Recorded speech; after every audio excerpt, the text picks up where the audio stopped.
Pour Marine, c'est la rentrée des classes et une rentrée pas comme les autres, car ici, c'est l'école qui vient aux élèves.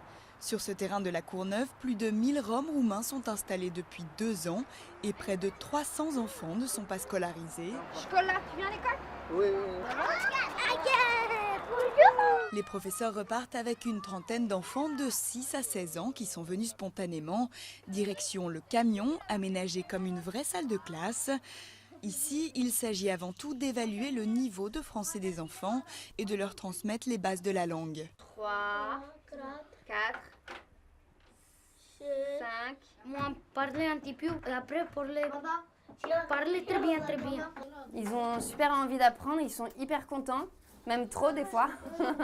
Ils veulent du travail à la maison, c'est l'inverse de l'école un peu ordinaire, on va dire.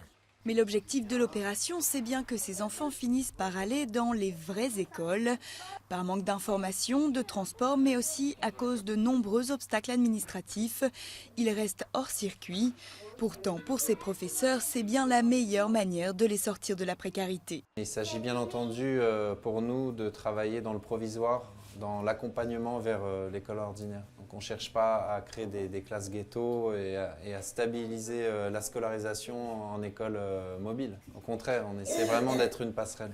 Cette année, la rentrée se fait dans le stress. Plusieurs terrains de Roms ont été évacués cet été. En Seine-Saint-Denis, il y a environ 50 bidonvilles et le leur est menacé d'expulsion. Si on intervient sur un terrain pendant quelques mois et que dans la semaine il a été expulsé, c'est vrai qu'on ne retrouve plus du coup les mêmes enfants, il n'y a plus de stabilité et du coup on est obligé de recommencer tout à zéro, quoi. Donc ça c'est compliqué. C'est déjà la fin de la journée. Marine, Julien et Amélie reviendront la semaine prochaine pour continuer leur combat. Car sur les 500 jeunes suivis en France, seule une centaine est inscrite dans des écoles publiques et à peine 5% y vont régulièrement.